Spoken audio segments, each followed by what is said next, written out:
आणि आपला डाटा गोळा करावा असे आवाहन मनोज जरांगे पाटील यांनी केले आणि त्यानंतर इच्छुक उमेदवाराची रीग आंतरवाली सराटी ह्या ठिकाणी लागल्याचे आपल्याला पाहण्यास मिळाले आहे।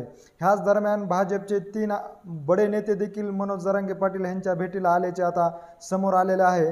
तर नेमके हे बडे नेते कोण आहेत तेच आपण ह्या व्हिडिओच्या माध्यमातून जाणून घेऊ। तर नमस्कार मंडळी, तुम्हा सर्वांचे गावगाडा ह्या लोकप्रिय चॅनलवर स्वागत आहे। मराठा समाजाला आरक्षण देण्यास सरकार अपयशी ठरत असल्यामुळे आपण येणाऱ्या विधानसभेमध्ये 288 जागा लढवणार असल्याचे मनोज जरांगे पाटील यांनी स्पष्ट केल्यानंतर इच्छुक उमेदवारांनी आपला डाटा जमा करावे असे आवाहन केले आणि आवाहन केल्याच्या नंतर मनोज जरांगे पाटील यांच्या भेटीसाठी महाराष्ट्रातील विविध जिल्ह्यातील तालुक्यातील इच्छुक उमेदवारांची रीग ही आंतरवाली सराटी ह्या ठिकाणी लागल्याचे आपल्याला पाहण्यास मिळालेले आहे। तर ह्याच दरम्यान भाजपचे 3 बडे नेते देखील मनोज जरांगे पाटील यांच्या भेटीला आले जे आता समोर आलेले असून हे बडे नेते कोण आहेत तेच आपण पाहूया। तर भाजपच्या 3 बड्या नेत्यापैकी सर्वप्रथम नेत्याचं नाव येत आहे ते म्हणजे मिनल खतगावकर। मिनल खतगावकर यांनी मनोज जरांगे पाटील यांची आंतरवाली सराटी ह्या ठिकाणी जाऊन भेट घेतल्याचे समोर आलेले असून भाजपचाच पहिला बडा नेता हा मनोज जरांगे पाटील यांचा उमेदवार असल्याचे अनेक माध्यमांमध्ये देखील आपण बातम्या देखील पाहिलेल्या आहेत।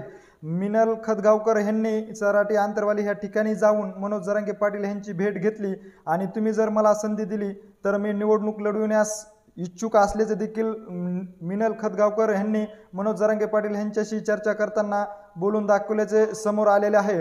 तर त्यानंतर भाजपचा दुसरा नेता येत आहे तो म्हणजे बीड जिल्ह्याचे भाजपचे जिल्हा अध्यक्ष असलेले राजेंद्र मस्के। राजेंद्र मस्के यांनी देखील आंतरवाली सराटी ह्या ठिकाणी जाऊन मनोज जरांगे पाटील यांची भेट घेतल्याची समोर येत आहे आणि ह्यावेळेस देखील असं बोललं जात आहे की बाबा माझी निवडणूक लढविण्यास इच्छा आहे, परंतु जर तुम्ही संधी दिली तर मी ही निवडणूक लढवू शकतो असं देखील आता ही चर्चा बोलली जात आहे।